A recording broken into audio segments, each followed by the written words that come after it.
Invincible. The new season, the new episode. A lot happens, and at the same time, not as much as I was expecting. We still haven't gotten Battle Beast yet. Battle Beast is a show favorite. Everybody digs him. He's like their Wolverine. He's the standout dude amongst a bunch of other dudes. He's the biggest known guy next to the two main characters, Nolan and Mark.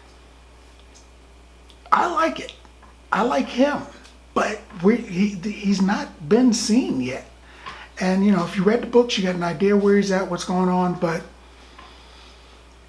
I would really like them to rush that.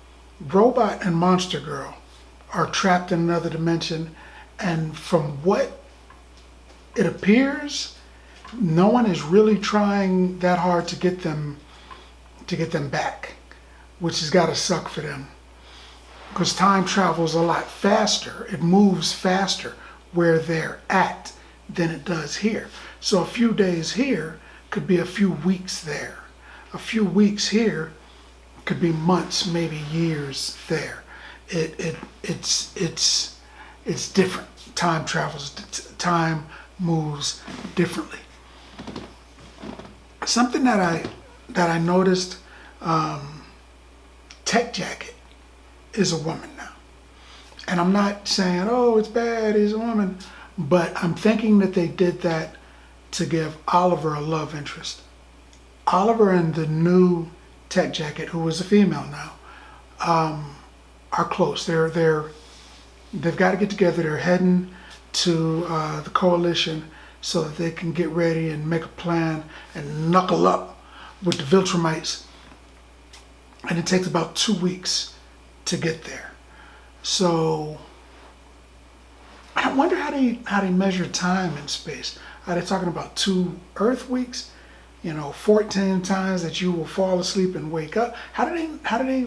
What is the measurement of time? I wonder. But Oliver and Tech Jacket are playing videos together. They're hanging out. They're spending a lot of time together, and I think that is the pretense to a situation between the two of them. Nolan comes to Earth. This is how the show starts. Nolan comes to Earth, and he's like, hey man, I need you guys to come fight with me against the Viltrumites, because if you don't, if they beat us, they're coming here next. Can't tell you exactly when, but soon. So Mark decides, yeah, okay, all right, gotta fight the Viltrumites. Might as well do it with the biggest force available to try to ensure our win.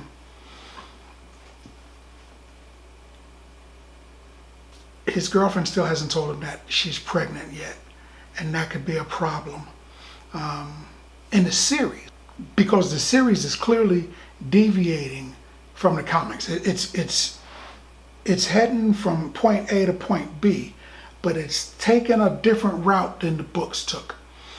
And that's cool. I mean, the show is still interesting and everything. So I don't know what's going on with the child, because I think they're going to change the story a little bit. But Nolan comes and he makes up with Mark, sort of. Mark's like, you killed thousands of people. And he did. On Earth, he's like a murderer. But he's also probably the most powerful person standing on the planet whenever he's on the planet. So what are they going to do? Shoot a rocket at him? They already tried to kill him a couple times and it didn't work. So, they let him leave, man. Nolan has an uncomfortable conversation with the tailor, tries to talk to the tailor, and in his mind, I've changed, so everyone should just accept that. And the tailor sits with him and they have a beer and a conversation and all that kind of good stuff. But the problem is, when Nolan leaves, the tailor is like hyperventilating because he didn't know if Nolan was going to kill him or not. And I wouldn't have known either. Dudes show up after killing thousands of people just to try to make a point. Turns out he was a villain the entire time, not a hero. And Taylor tells him, I can't make your suits anymore, man, because I only make suits for heroes. Meaning that he, as well as the rest of the world, see Nolan as a villain now. And they should. He is a murderer. So there's that. He couldn't make up with him. He barely has a relationship with Mark. Oliver still kind of hates him. And he tried to talk to Debbie, which I think was a mistake. I mean, if you've ever broken up with someone and then tried to have a conversation with them, they don't want to hear that. Especially if you guys were really close. The closer you were, the breakup makes you farther away. And they were close. They had 20 years, they had a kid, they have a second child because of his infidelity that she's raising, that he just left there. There's a lot of stuff. So she was furious. And Nolan is essentially their Superman. And she punched him in the chest. And I don't know what she did that for, because she probably broke her hand. And it's a good thing that her boyfriend wasn't there, because Nolan might have killed him and just started a killing spree again. But he didn't. So, that was good on him. That dude probably heard on the news that Omni-Man was back, and it's like, I'm not going over there. Matter of fact, I'm going to get a hotel. I'm not even going to stay home. He probably freaked out. I'd have freaked out if somebody said, hey man, evil Superman is here and he wants your girl. And he'll kill anybody to get her. If it was that type of mentality, I don't know if I'd have went over there neither. And I consider myself a rugged prototype of manhood. But Superman? You gotta think about that one. So she clearly doesn't like him. And I had forgotten that they could drop, cuss words, the F-bomb and all kinds of stuff on the show, because she hit him with a few cuss words, and I was like, oh yeah, right. This isn't the House of the Mouse. This is Prime, man, Amazon type. So it was good. But clearly she was hurt because she loved him so much, and probably still do. The Viltrumites show up and they attack the ship that they're traveling on, and they attack Nolan and his superpowered super friends. And during the fight, two things stick out to me. One, Alan's not as strong as I thought he was. I figured Alan would punch a Viltrumite really, really hard and maybe take his head off his shoulders. But nah, he's just strong enough to fight a Viltrumite and not die. He's not overpowering one, at least not the ones that they sent. There's only about 50 of them left, so they must have chosen wisely to send these particular ones after the great Nolan. That dude's been conquering planets for nigh on 1,000 years. It's a long time to be doing something and not do it well. So Nolan was having a problem fighting these particular Viltrumites. So this must have been like some very strong ones, because the length of their lifespan and the battles that they fought, sort of like a Zaiyan, sort of like Dragon Ball Z, they become stronger. And these guys were pretty strong. And Conquest was leading them. And Conquest had plans on unaliving Nolan. Then he changed his mind and he was going to unalive Oliver. And during that skirmish, Mark jumped in there, and Mark decided he was going to give him the business. And he does. He starts choking him, man. And Conquest, no matter what he does, can't get him off. Can't get him off. I was watching wrestling the other day, and the ring general jumped on the back of Seth Rollins, and he was choking him out. he threw his leg up on him so he couldn't get yanked off. And that made me think about Mark. Mark had Conquest by the neck, and he was determined to unalive him. And he was strangling him, even though, Conquest was clearly breaking his ribs, hitting him and breaking his ribs, punched him in the face, put his hand on his face and tried to suffocate him. Mark bit his finger off. I was like, well, that's a way to go. He did that thing that Viltrumites like to do where they thrust their hand through your body.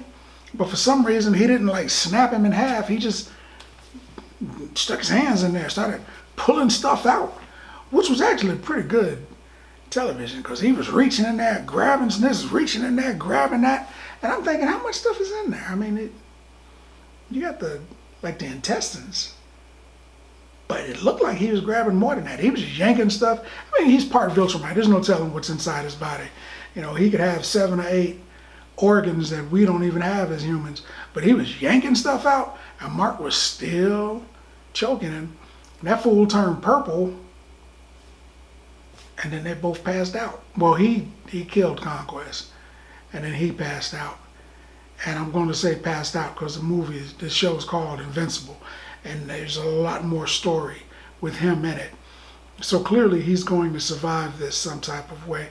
I guess they're going to push his guts back in and then sew him up and everything. Maybe put a patch on him and a Band-Aid, some mercurochrome, some Neosporin. That fool will need a back massage and a cup of Earl tea. He's in bad shape.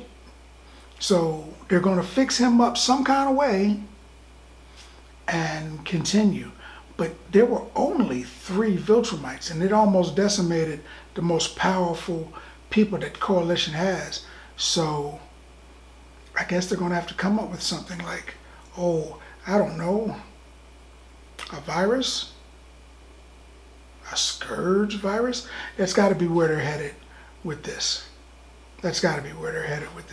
Because they got so many misses, and that is pretty much a guaranteed shot. So I guess they're headed in that direction. I enjoyed this show. Somebody wrote me on my page and said that they did not enjoy the show. A couple people actually, like 3 or 4. But I enjoyed it because I know they're building a story to a big climax, which should be great. And it's like the Avengers movies. They were building up, and here comes Thanos. So that's what they're doing now. They're building up. Here comes Thrag. So they're building up for him, and I don't think he's going to full-on fight this season. They're building up to him reaching for that gauntlet and saying, I'll do it myself. They're building up to that type of a moment. And then next season, he's going to full on start destroying people. Or they're going to do the robot story, which should be an entire season, and then Thrag. But either way, I like the pacing. It's a little slow. For an action cartoon, it's a little slow. But the ultra violence keeps me in there, man. So I would give Invincible so far this season, and this episode in particular, 7 bags of popcorn. It would have gotten 8, but the fight, the main fight, the real main fight was Conquest and Invincible. And it was good, but there was only one really good fight this season. There was a lot of little skirmishes, one good fight. 7 bags of popcorn. Because that's what I think about that. More importantly, what do you think about that? Now that you had a chance to see the video, let's talk about it some more in the comments. And as always, if you like the video, if you like the content, subscribe.